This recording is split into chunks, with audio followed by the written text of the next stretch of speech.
আসসালামু আলাইকুম, কেমন আছেন প্রিয় ভিউয়ার্স, ফেসবুক বন্ধুরা? আপনারা সবাই কেমন আছেন? সবাইকে শুভরাত্রি।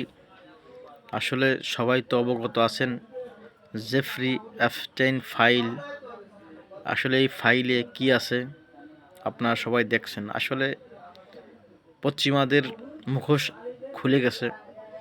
আসলে যারা আল্লাহকে ভয় পায় না তারা যে কোনো কিছু করতে পারে, যা মন চায় তাই করতে পারে। কারণ আল্লাহকে যে ভয় পায় সে অন্ধকারেও ভয় পায়, আলোতেও ভয় পায়। সে একটা খারাপ কাজ করতে গেলে তার মনুষ্যত্ব জেগে ওঠে, আল্লাহর ভয়কে কাজ করে। কিন্তু যারা নাস্তিক, আল্লাহকে ভয় পায় না, তারা যে কোনো কিছু করতে পারে।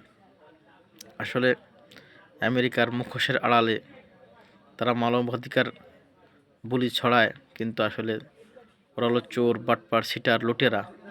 প্রত্যেকটা দেশ থেকে লুট করেছে সম্পদ, ধর্ষণ করেছে আমাদের মা বোনদের। খাস করে মুসলিমরা সামরিকভাবে দুর্বল, এই কারণেই তারা টার্গেট করে মুসলিম দেশগুলো থেকে টাকা পয়সা, স্বর্ণ গয়না লুট করেছে এবং আমাদের মেয়েদের সম্ভ্রম হানি করছে। আসলে ওরা তো একজোট হয়ে লুট করেছে আমাদের সম্পদ, আমাদের মেয়েদের সম্ভ্রম। আসলে পৃথিবীতে ওরা নেটো কায়েম করে রাম রাজত্ব তৈরি করেছে। ওদের কি ভাষা দেব, আসলে ভাষা নেই। আসলে ওরা অমানুষ, ওরা মানুষ নামের কলঙ্ক।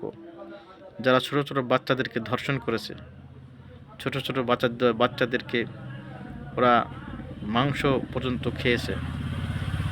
আসলে আল্লাহ ছোট ছোট বাচ্চাদেরকে আল্লাহ রহম করুক। আসলে কোন মায়ের বুক খালি হয়েছে জানি না আমরা। আল্লাহ তাদেরকে ধৈর্য ধারণ করা তৌফিক দিন, আল্লাহ তাদেরকে রহম করুন। আর এই নিকৃষ্ট মানুষদেরকে আল্লাহ বিচার করবে অবশ্যই, হয়তোবা দুনিয়াতে না করলেও আখেরাতে করবে ইনশাআল্লাহ। সেদিন আমার আল্লাহর হাত থেকে বাঁচতে পারবে না কেউ। তাই মুসলমানদের সজাগ হওয়া উচিত। কিছু কিছু আরব রাষ্ট্রের শাসকগণ ওদের পা চাটে। আসলে পা চাটলে হবে না, ওরা আজকে তোমাকে ধরবে, কালকে আমাকে ধরবে। এই কাফেরদের কোনো ঈমান নেই। ওদের সুবিধা বঞ্চিত হলেই ওরা তোমাকে ধরে বসবে। এই জন্য সবার জন্য দোয়া করা উচিত। খাস করে আমাদের মুসলিম নির্যাতিত ভাই বোনদের নিজেরা ঐক্য থাকা উচিত। ধন্যবাদ সবাইকে।